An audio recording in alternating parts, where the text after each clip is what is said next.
Is a new era born? Let's talk about Jurassic World Rebirth.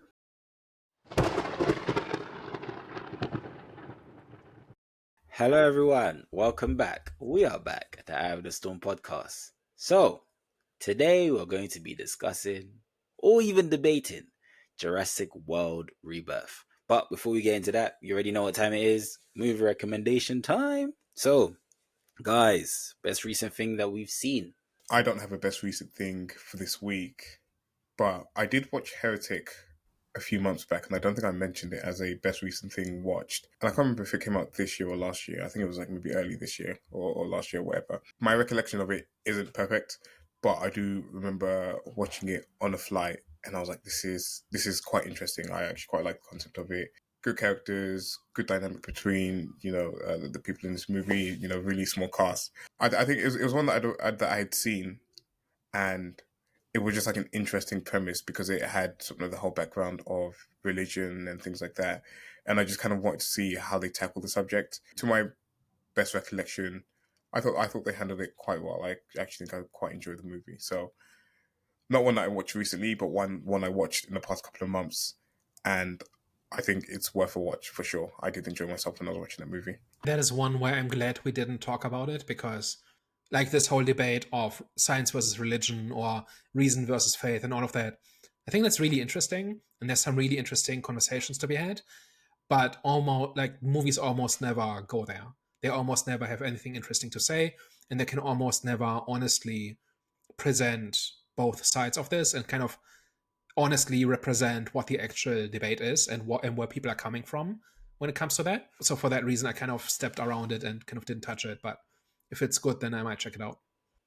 I watched a series called Wolf Creek. So it was actually based on a movie. So it was actually a movie first. I've watched all of the movies. So then when I saw that there was a series on Amazon, I was like, oh, okay. So then I went on to it. And I don't think most people are going to like it because it is like, you can tell it's low, mid budget. However, it's fun. It's just, a serial killer. So obviously the film's mainly based on a serial killer, and he pretty much his targets are whoever he sees on the road. Is based in Australia. So yeah, but with this one, the series is pretty interesting because so the family ends up killing the daughter. Now is kind of like on the hunt for him, but she doesn't become like some sort of assassin type killer. She's like kind of like not even learning on the go. She just she doesn't like. She's just kind of like trying to find the killer, but the way that she is, her character, the audience is like, okay, even when she finds him, like, what the hell is she gonna do? Because she hasn't really trained like that in a way. So she's pretty much just like I said, learning on the go in a way where she's just trying to survive. And what she's learning on the go is just trying to survive as well as seeking out the person that killed her family. So I think that was kind of like the fun of it. And yeah, like I said, I like Wolf Creek. So when I found out there was a series, I kind of just binged on it, and I liked what I binged on because it is what you get, especially if you've seen the film. So there's not much to the storyline besides that simple storyline. However, it's fun, good low budget fun.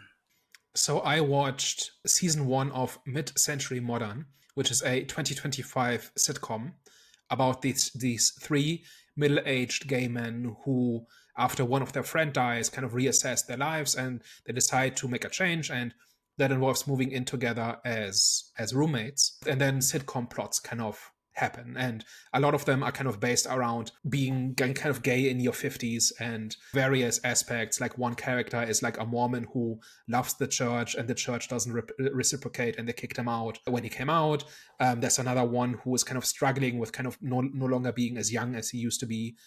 Things like that, right? So there's all sorts of different plot lines here that are kind of equal parts sitcom silliness and quite crude in its humor as well, and also fairly heavy topics. So first of all, it's just intelligent, well written. If it was just a bunch of gay jokes, I would not really enjoy it. And there's a bunch of tropes in this that I kind of find tedious, but the humor itself is fairly intelligent and it's like an intelligent crudeness, or like it's smart dumb in the sense that it's a dumb joke, but a lot of thought went into constructing it. And then the other half is fairly heavy drama. So one example is that there's an actress in the cast who plays the mother of one of the main characters, and the actress died halfway into making the season. And so they retooled 2 episodes to kind of make it a eulogy for her, where they kill off the mom as a character, and then there's a funeral and there's a grieving process. and that is kind of a tribute to the actress who actually died. And the entire thing is very heavy, very heartfelt, very intelligent, very emotional.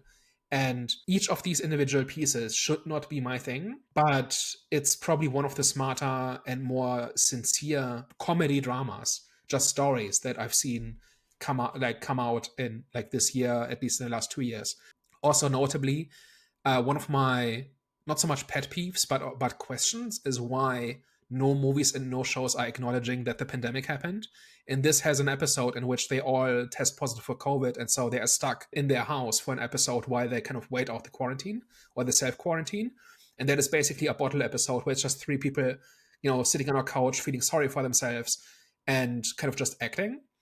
And I think this is the first. It's not the first time I've seen a COVID plot, but it's I can count them on one hand, and that was kind of interesting that the show just went there. And it doesn't say anything big. It's just a reality that sometimes you just get COVID and you just have to stay home for a week. It might be the second or third time I've seen a show acknowledge this reality, and it's interesting. Like it wasn't just about that. It was like it forced three characters who didn't want to be in the same room to be in the same room, right? Like that's the setup.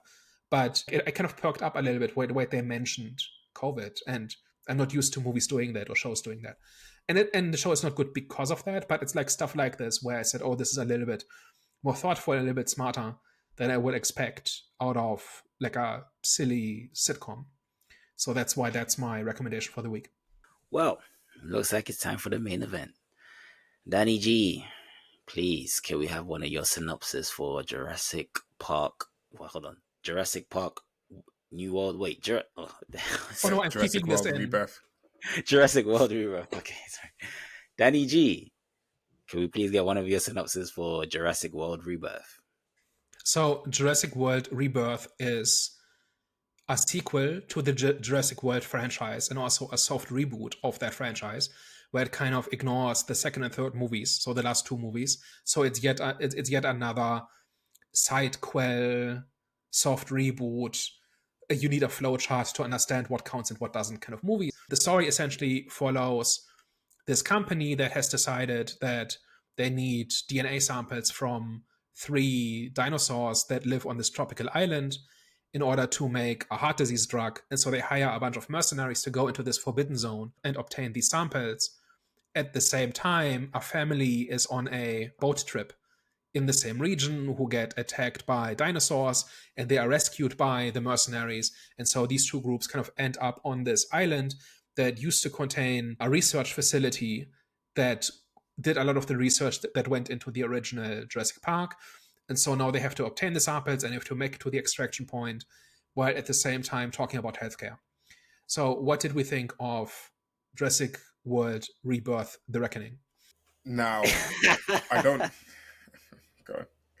I don't hate the movie, but this is not a good movie. There's so much WTF, this person should be dead in this movie. It's not brave enough, it's not bold enough to make any, big decisions in this movie. The whole aspect of throwing the family in, like 50 minutes into the movie, when they were never really mentioned, never really a thought, and then all of a sudden we have this family that are on a sailing boat in a region in and around where there's dinosaurs when it's clearly a no-go zone, it's a forbidden zone.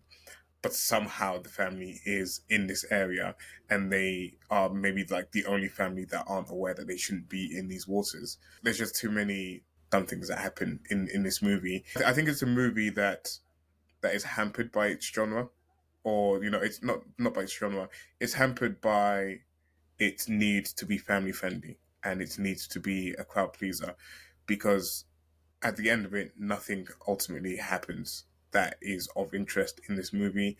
Even the bad guy in this movie, it's like, why, if you have all this money, if you have access to all these resources and you're paying these people for, to go on this mission, why are you there? Why are you part of this mission? The only reason you're there is to be the bad guy and to eventually get your comeuppance at the end of the movie.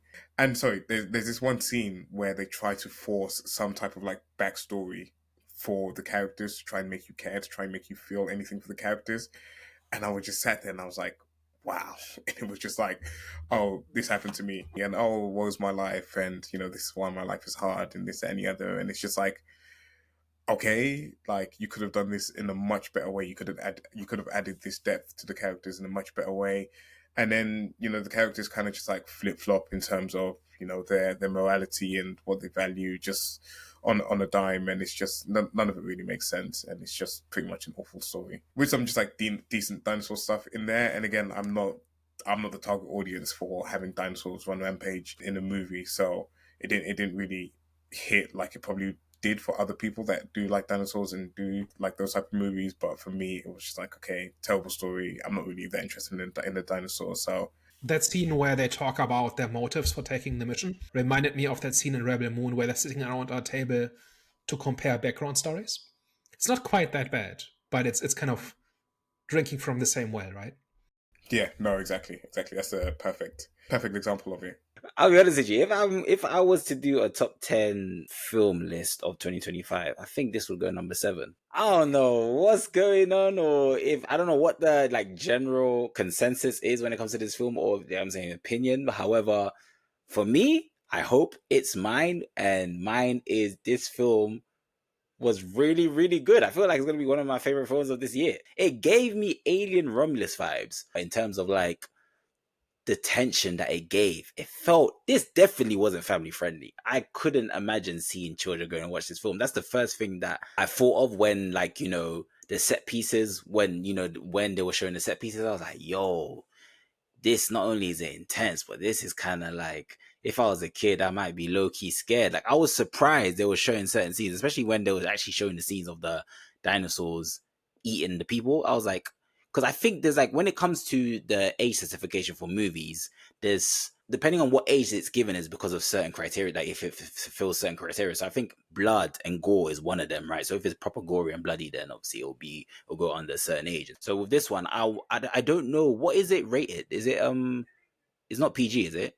I'm not sure, but I did take my nieces and nephews to see this movie, and they all hated it just as much as I did. Oh, how They old all are kind they? of rubbish the movie.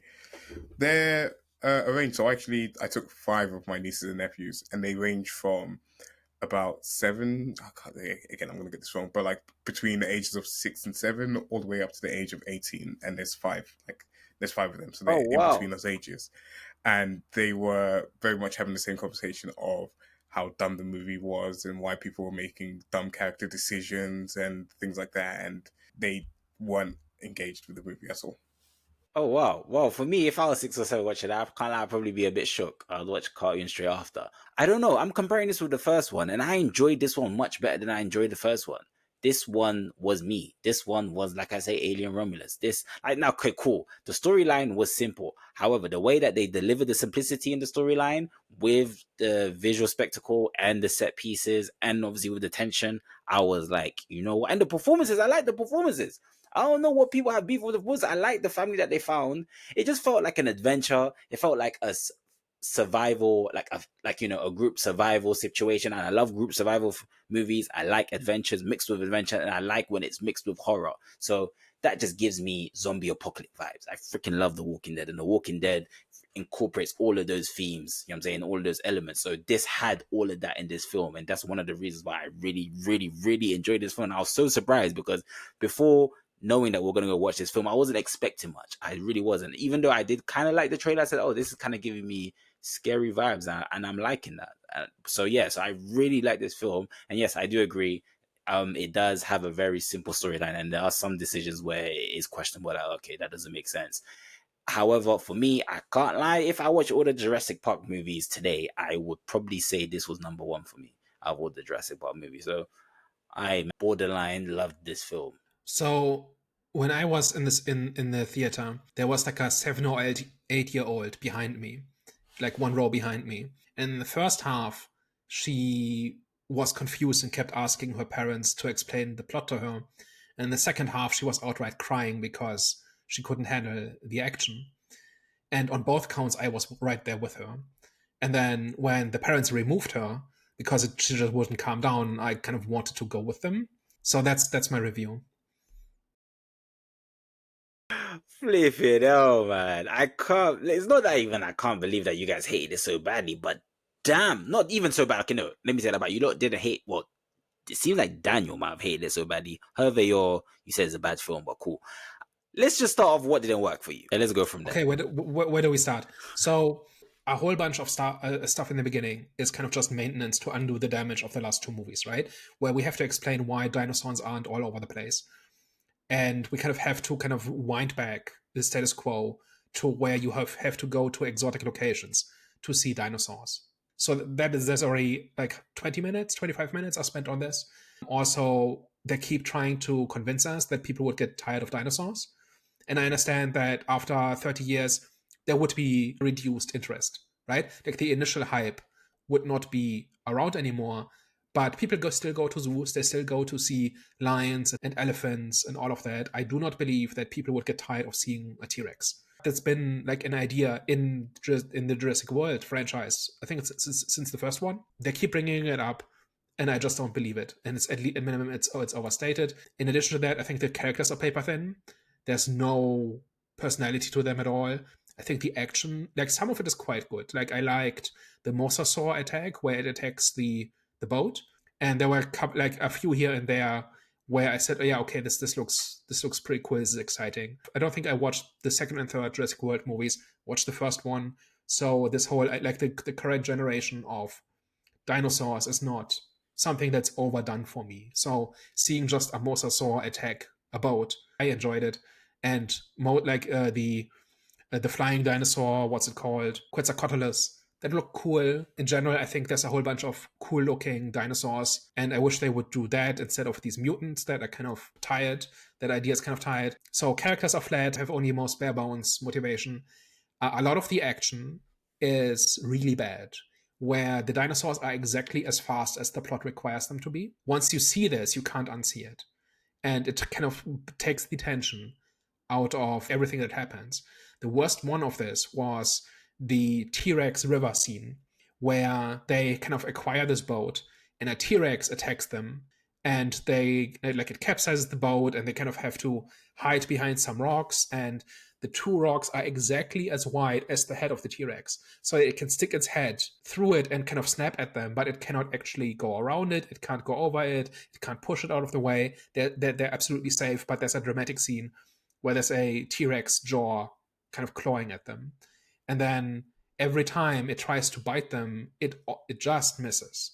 But it's not really consistent, where it's always like a centimeter short of where the characters are.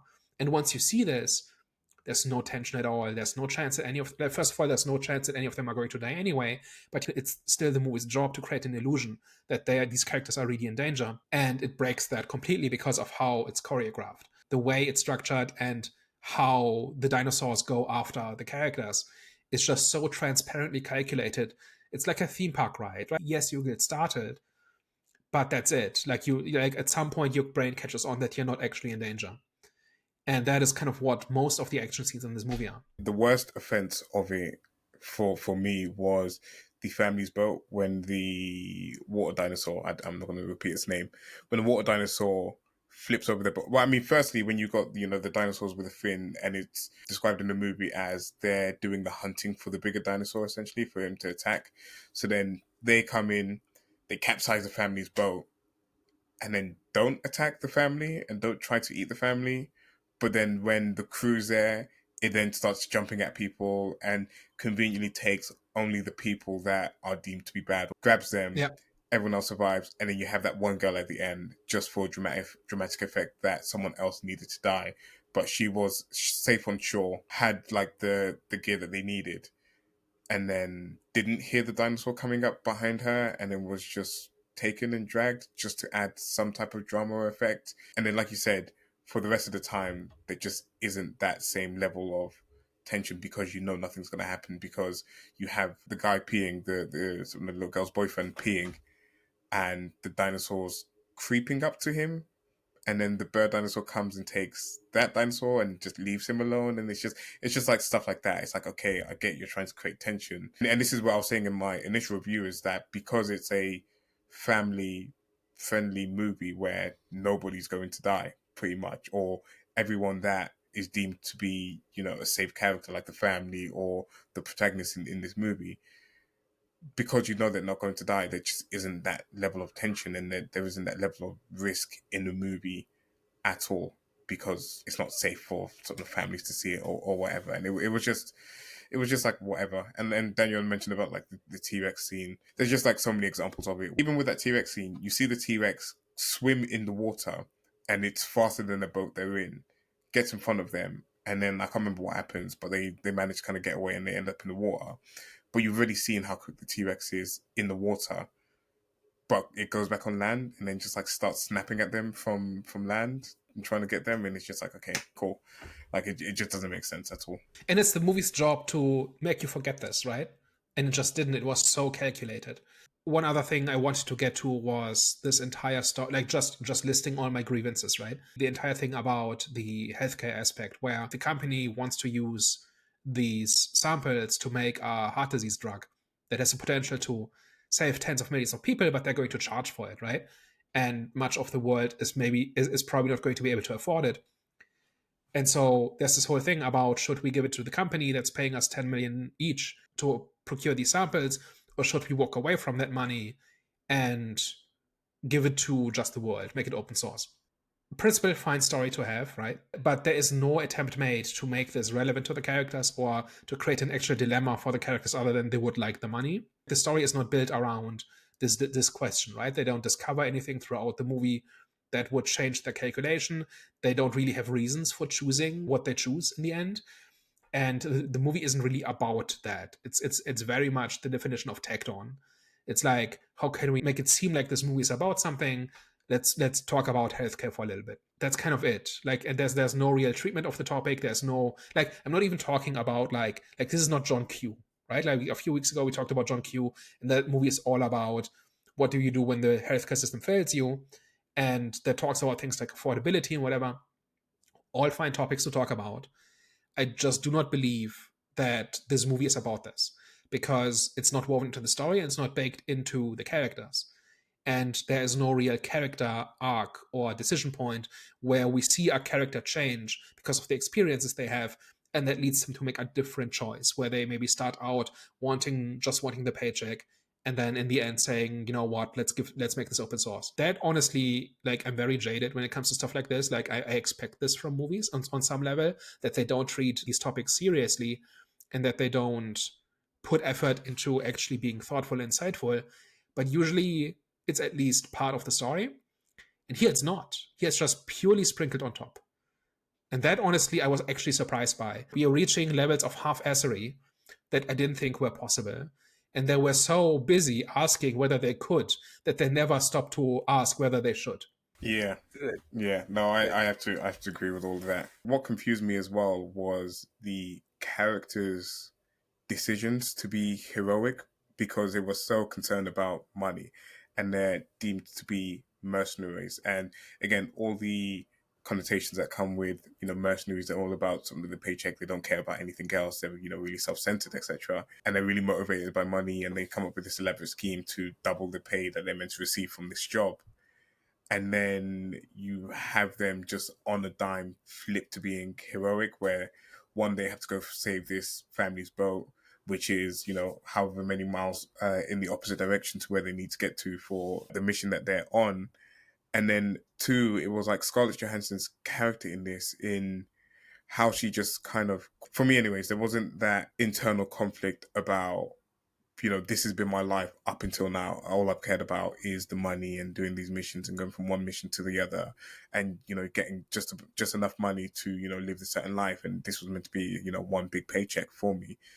But there isn't that internal struggle of, I'm sacrificing this one last big paycheck to do the greater good, essentially. There wasn't enough character depth in there for me to really understand why she made one choice over the other in this particular movie, which I just kind of found really, really frustrating, really jarring as I was watching this movie. And every time that they were trying to do the heroic thing, and every time that they were trying to enforce that pharmaceutical guy was the bad guy in this movie, it was just like, I don't know, we're just going down a trope. We're going down what the characters are expected to do, as opposed to what the characters would think and actually, how they would react in certain situations. It's more writer-led as opposed to character-led. Yeah, it feels like checkpoints, right? Like, okay, we have some motivation at the start to explain why we're going to this place.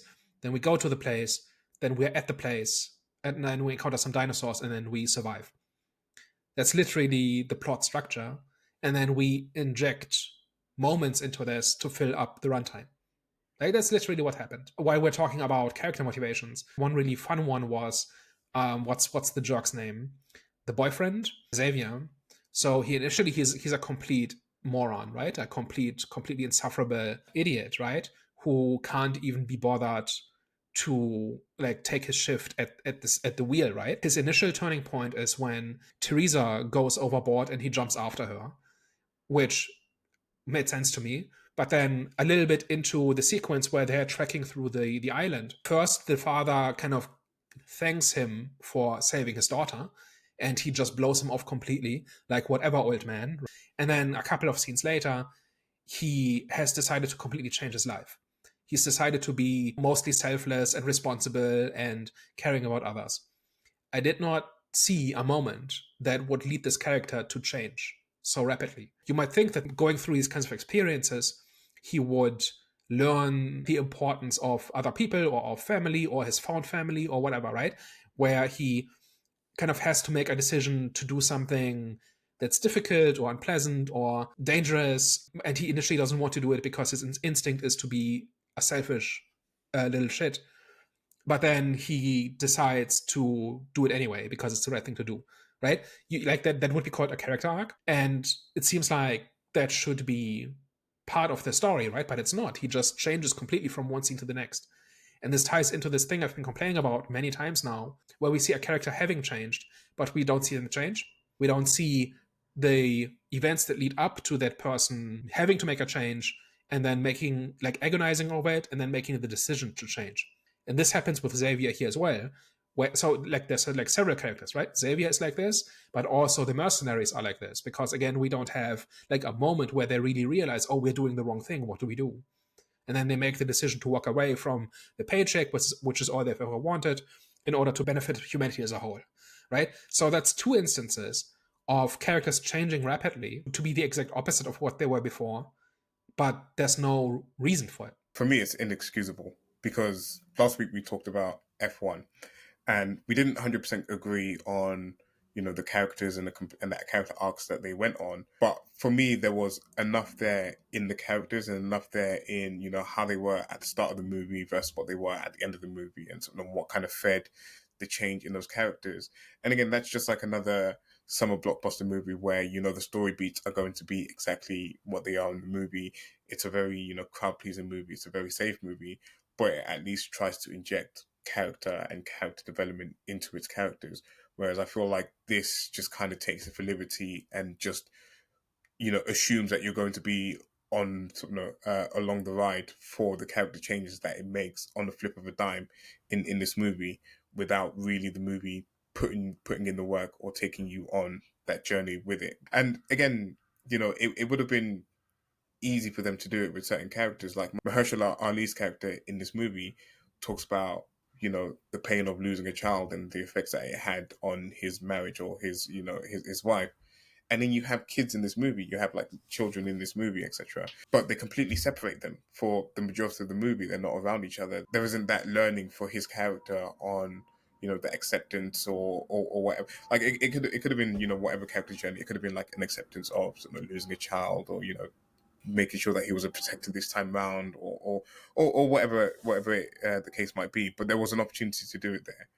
But the movie decided that they would be apart for 90% of the movie, and then kind of bring them back towards the end. So it's just wasted opportunity there, wasted potential in his character as well.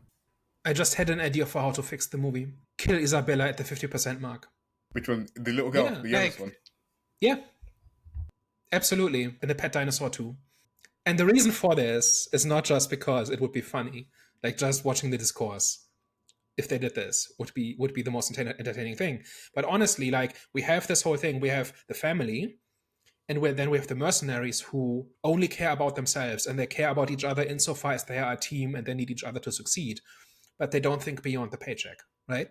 So now put those two together. First of all, it didn't really matter in the story that the mercenaries became responsible for the family, right? The biggest decision point that happens in the movie is when they get the distress call and Kincaid pulls rank and says, I'm the captain, and this is now search and rescue. Never mind that they could have just dropped off the family at the nearest island and then go back to their mission, because like what's the rush? Like, these dinosaurs aren't going anywhere.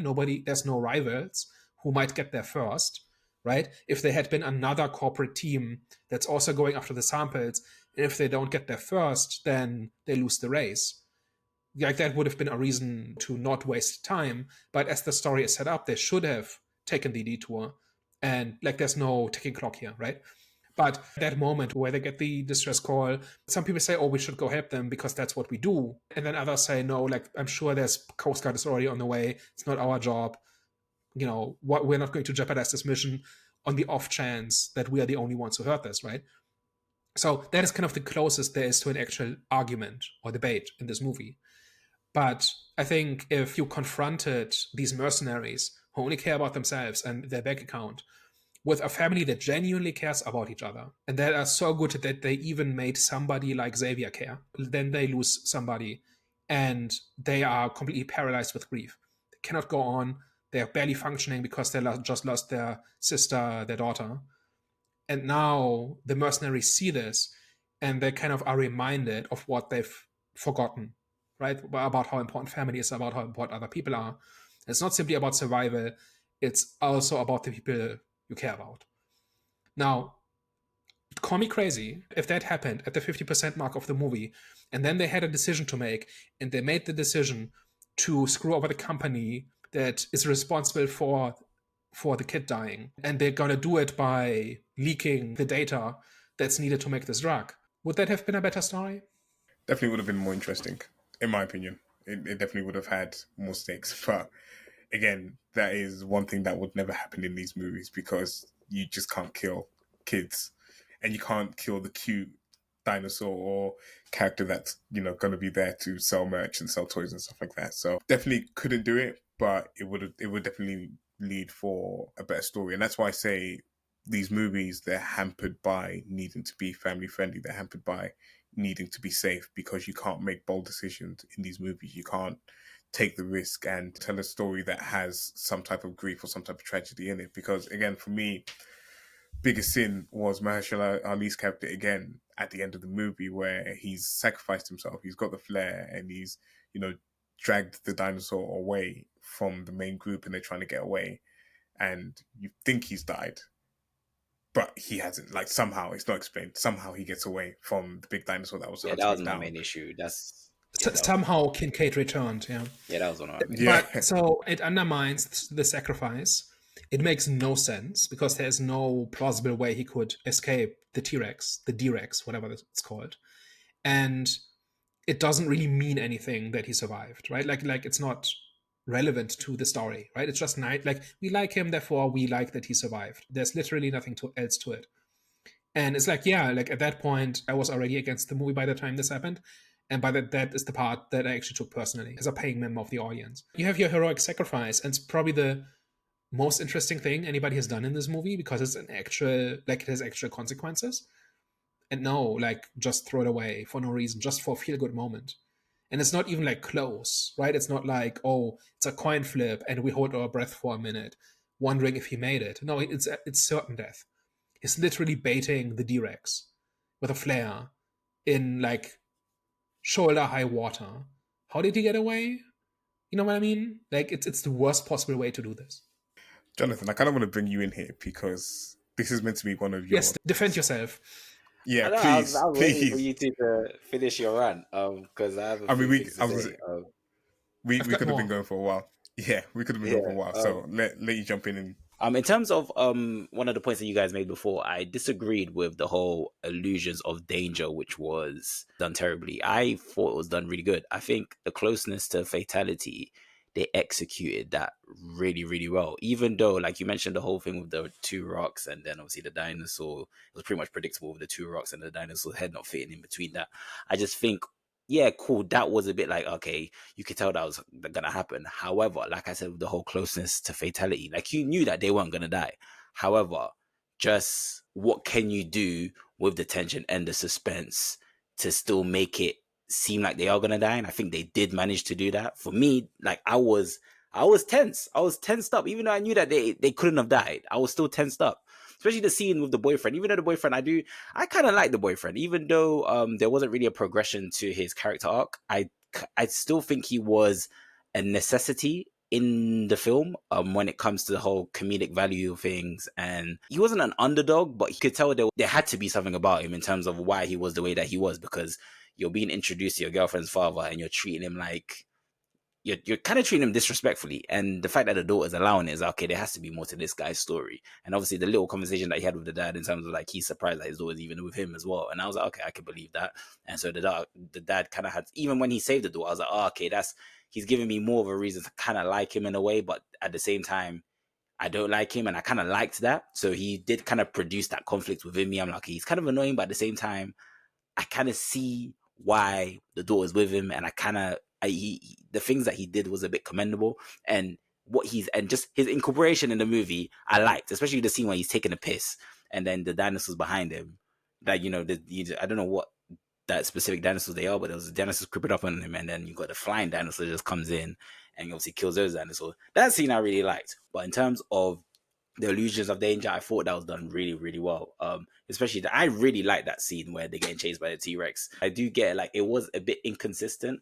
However, the excuse that I would give for it is like you never know. Animals are very like they're unpredictable. Like especially like remember the gorilla remember the video back in the day where there was a little boy that ended up falling where the gorilla pit was, and then like they ended up killing the gorilla, but you know what I'm saying? Harambe. Yeah, exactly. So you don't know what animals are gonna do. Do you know what I'm saying? Same with dinosaurs. Sometimes they'll play with their food. Sometimes they'll go straight for the kill. So for me, I said that scene was that was really tense. Also in terms of the characters, kind of like transforming from money motivated to now caring for the world. That transformation there. First, I was like, yeah, you are right, Daniel. So you guys' points are valid. That kind of came out of nowhere. However, I thought about it and I said, okay, no, it didn't come out of nowhere. It was just kind of lazily done. And I'm kind of like, I can forgive that because like I said, the storyline is pretty simple. And I think it was shown that they did have an empathetic side to them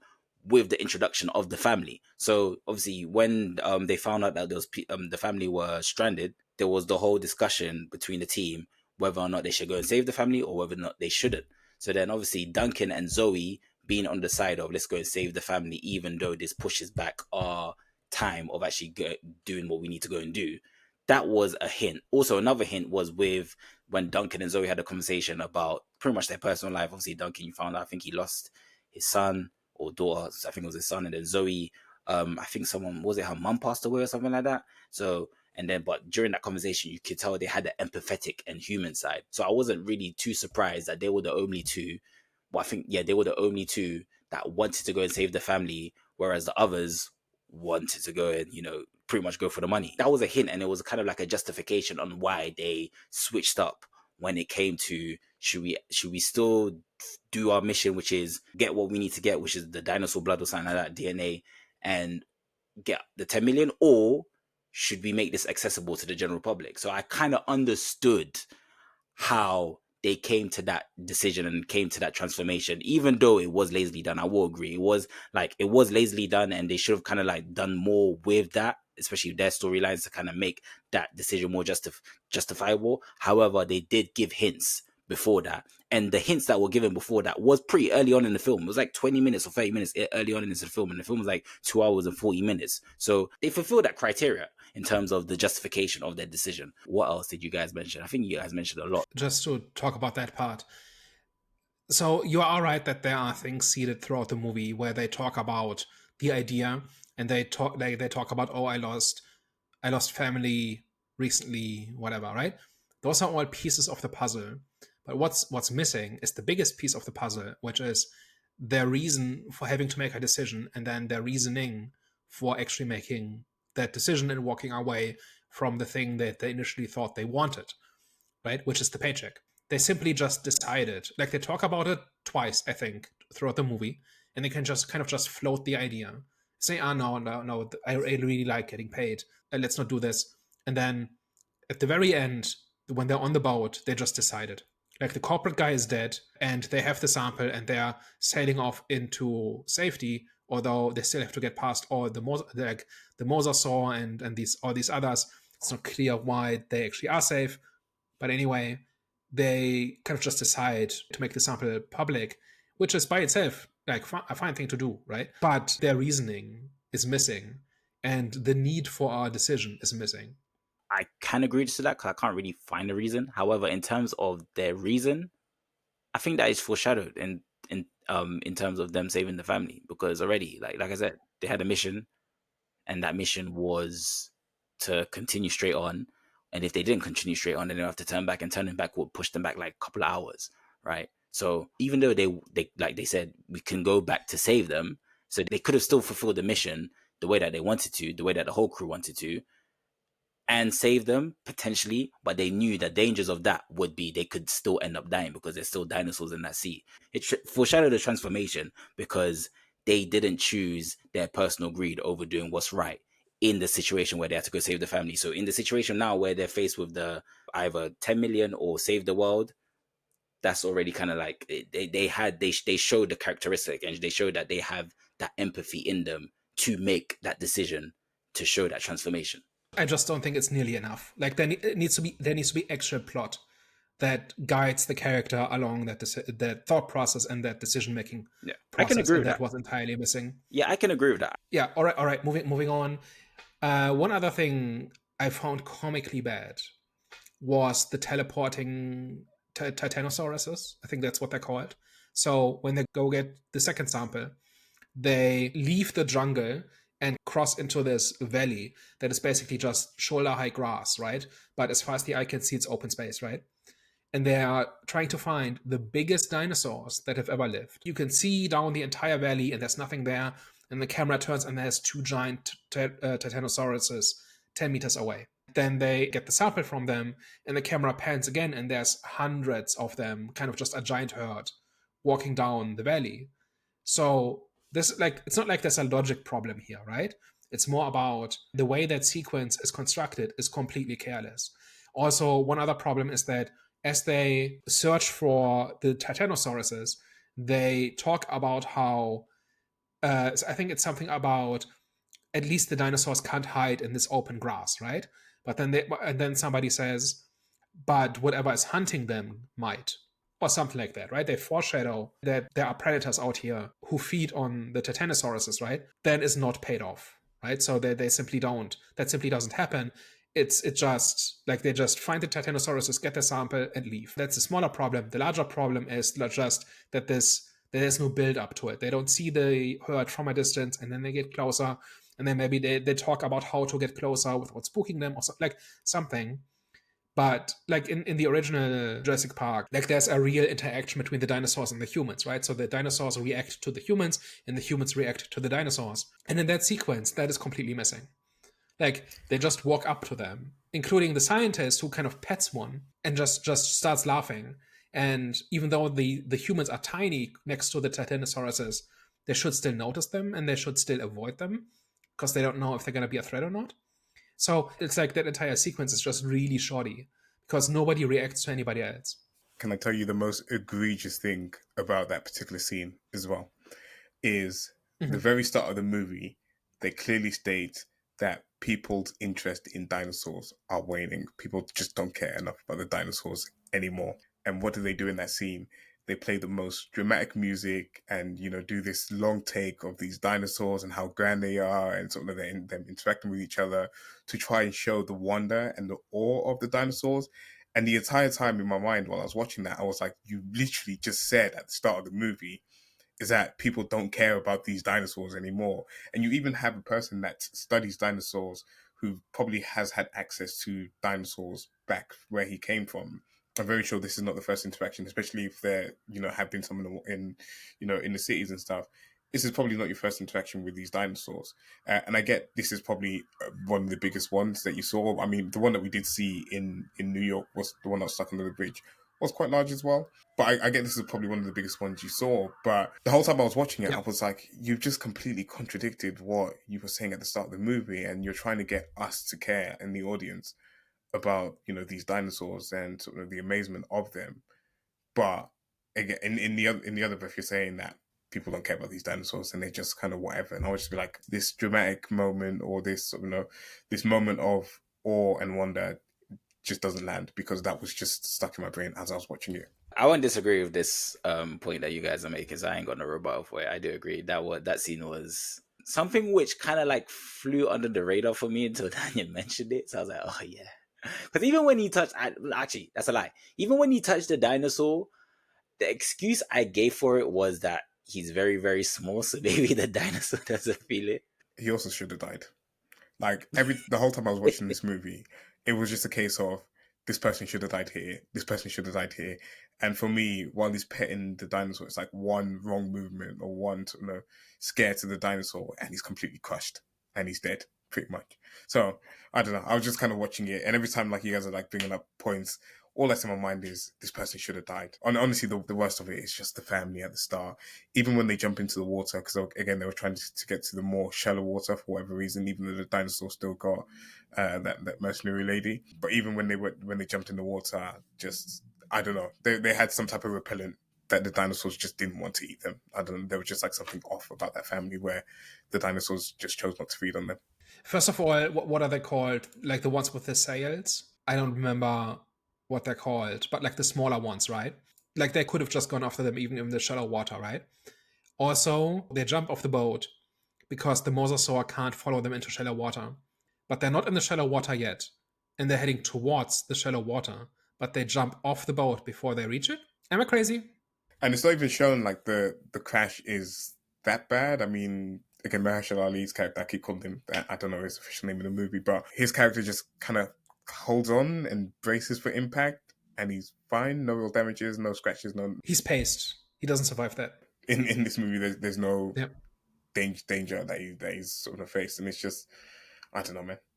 Should have died. Is all I'll say. Yeah. All I'll say to that.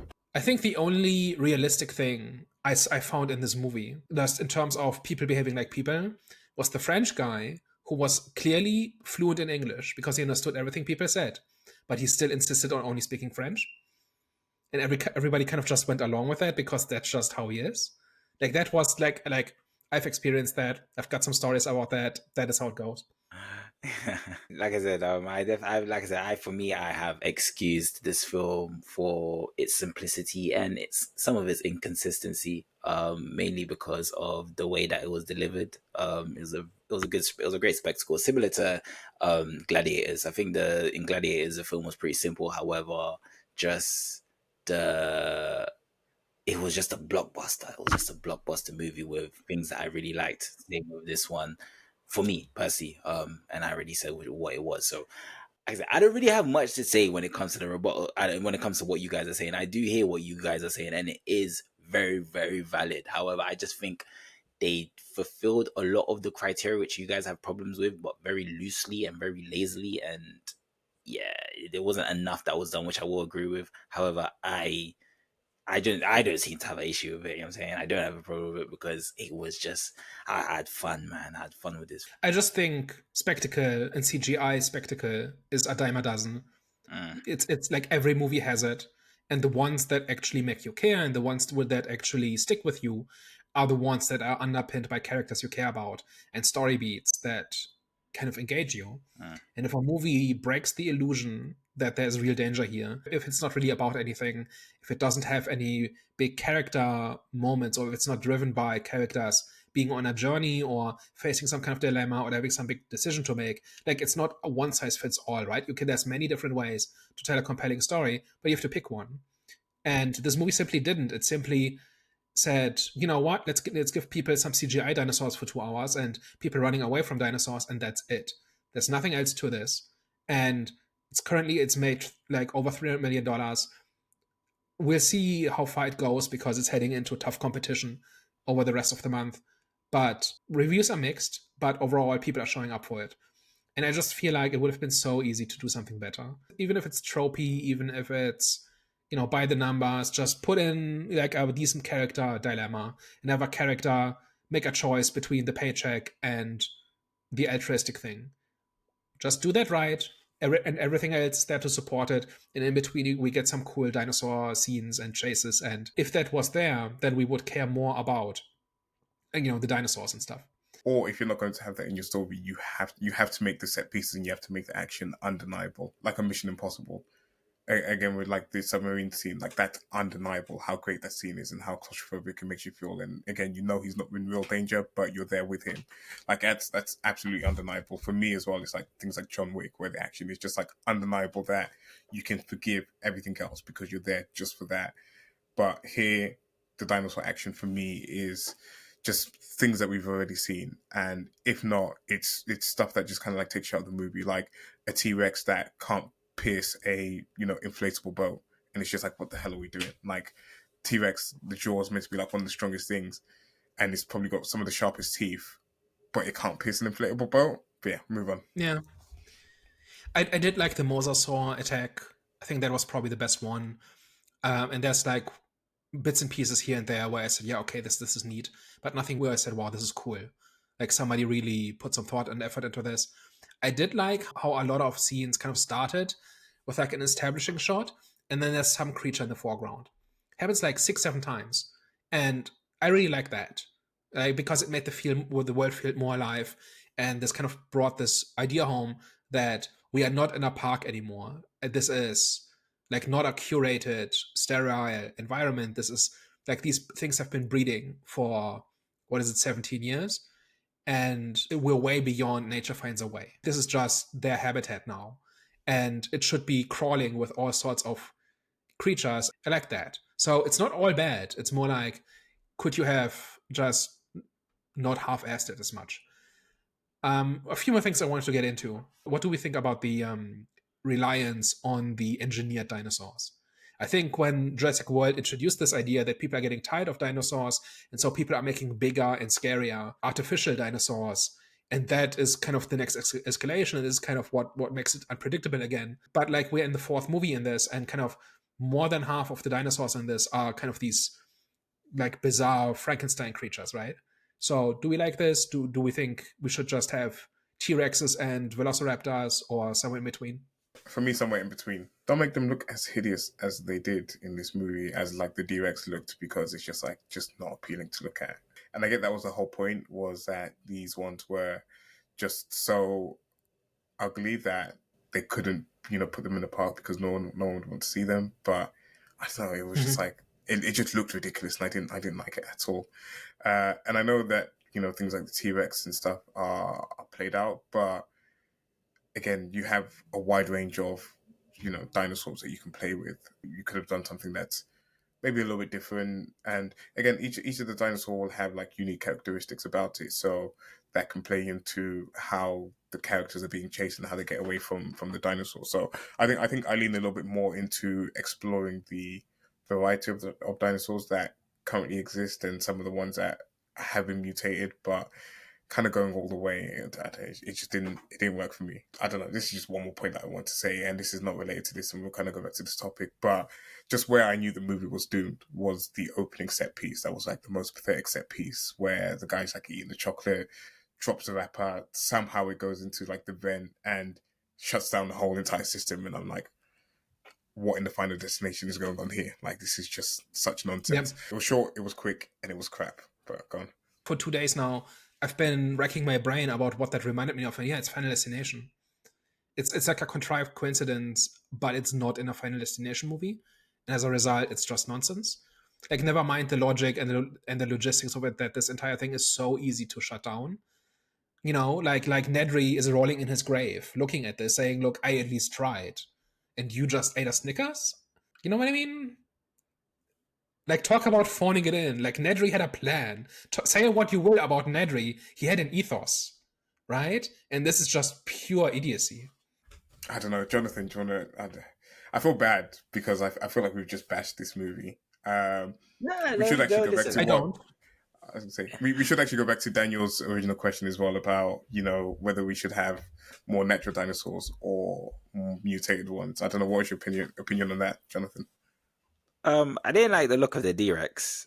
However, everything else I was cool with. I think because obviously it's Rebirth, so it brings the story to another place, which it needs to go to another place because you can't keep repackaging the same thing. So they attempted to try something new. I believe so. So it's not that I don't think it works, but I just didn't realize. I realized there was definitely a change. It was different, but I didn't like it. Didn't have a negative impact on my viewing experience. It was just that the D-Rex looked pretty. It's not that it looked ugly. It just didn't look too great. I was like, oh, okay, like that looks weird, but cool. I think just like the original dinosaurs, they looked better than the D-Rex. But in terms of like the newly mutated dinosaurs, I don't have an issue if the franchise ends up going in that direction. So I don't have a problem. I just think the balance should be way more towards the real dinosaurs. Like that's ultimately what's cool about this franchise. Like the engineered dinosaurs kind of look like any movie monster, and they sound and act like any movie monster. And the cool thing about Jurassic Park and World is the dinosaurs, right? Like this is a world in which dinosaurs are running around. Like that's kind of just fallen by the wayside. I think they have a place, right? But they should be like very localized, and it should be driven by story. Like this is where kind of these mutants are, or where they kind of spread, or maybe the mutants are more aggressive than the real ones, and so they're beginning to displace the real dinosaurs or something. Like you could add a story dimension to this, but instead we're just sprinkling them in because they look cooler, and they allow us to make bigger dinosaurs or more aggressive dinosaurs, or make them more monstrous or something. It just feels like a good idea 3 movies ago that has kind of totally run away from people. So yeah, it's not my favorite thing. I wanted to see more dinosaurs, like actual dinosaurs. All right. Any other thoughts, or should we go to last thoughts? I think I should go first because I think I should go first because I think and then your opinions are going to be pretty much similar. I definitely do hear where these guys are coming from. However, it actually surprisingly hasn't changed how I feel about the film because a lot of the times when I do hear back on other opinions and obviously I realize what I missed out. I'm saying spot the nuances. I'm like, oh, okay, it definitely does change my opinion and outlook on the film. Sometimes a lot, sometimes just a bit. But for this one, I don't believe it has. I can't change the way that I felt about this film while I was watching. It was it was really good, man. I had a great time. It doesn't change the experience I had when it comes to the tension I felt and the horror that I felt. I felt tense in certain moments, which I liked. It was a good tense, and that's something which I was surprised on feeling in a Jurassic Park movie because I haven't read like I don't know. I can't. To be fair, I can't remember the other films. I mean, the first film, yeah, there were times where it was not spooky but a bit scary. But I didn't feel as tense as I felt in this film, and I liked that feeling. I liked the feeling that it created when I was watching it. It created inside of me when I was watching this film. So overall, I think I'm gonna have to give this film a 7.5 out of 10, and I'm mainly basing this on my emotional connection that I had towards this film. I think that's what's kind of like emotionally I love this film. So that's where my high rating comes from. Like I feel like that's what movies are supposed to do. If a movie makes you feel good, then it did its job. So for me, this movie made me feel good. So that's why I'm going to give it a 7.5 out of 10. Yeah, I'm not surprised that you do like it because I think it's got some pieces in there, some elements in there to be a good movie. Because I didn't completely hate my experience with this movie. It's just, especially after watching F1 last week and how well I thought it handled itself as a just a summer blockbuster and a crowd pleaser in how it handled its story and its characters, given it's all simple. I feel like more of these movies that are just meant to be crowd pleasers just need to get the story a little bit tighter. They just need to have a little bit more to the characters. We're not, asking them to, add crazy depth to the characters, but just get your character from A to B in the most simplest way possible. That can be tropey, but makes sense for the movie and makes sense for the plot that's unfolding in the movie. Is my kind of big takeaway from this. Again, it's always handicapped on the fun that I don't really care for. Dinosaur action like that. It's not really my thing. I don't clamor for movies like this. I don't really care for movies like this. So it's really handicapped on that side. But then you then throw in a kind of really mediocre story with really weak character progression in there. It just kind of turns me off completely. So yeah, in that I can see why people would like it. and I can see why people would kind of go in there and just sort of ignore the bad aspects of the story and enjoy some of the dinosaur action in this. Like, I can see it, but for me, it just didn't completely work or didn't completely come together as I kind of hoped it would. So in that case, I would give it a. I'm kind of stealing Daniel's flow here. I was going to say I would give it a looking forward to Superman next week out of 10, but officially I'll give it a 4 out of 10. First of all, you can absolutely borrow my shtick. Like, I don't have any copyright on that. But also, I'm totally on board with some dinosaur action adventure. I'm actually into dinosaurs. I think in the modern day, we could do some cool stuff if the story is in the right hands that we couldn't do 30 years ago, 20 years ago. And I just think this is entirely found in. This movie purely exists because the last one made money. And I'm not against studios making money, right? But they have to give us something that entertains us. And I simply wasn't entertained because the story is nothing special, the characters are paper thin, and their choices make no sense. It squanders the illusion, at least for me, it squandered the illusion of danger. And also, none of the big set pieces are quite impressive enough, with one or two exceptions. But like overall, the dinosaur action is not that great. It's okay, it's good, it's not great. And if no part of the movie rises to actually being good, then I'm not entertained and I'm not impressed, and I'm not going to recommend it. So for that reason, that's a 5 out of 12 for me. All right, guys. Well, you've heard it here first. Thank you very much for tuning into today's debate. If you made it to this part of the video, of course, we appreciate you rocking with us. We appreciate your support throughout our journey. If you thought our conversation was as hideous as the D-Rex in the Jurassic World movie, you should probably tell an enemy. We are the Eye of the Storm podcast. All right, guys. We will catch you next week. Au revoir. Ciao. Bye bye.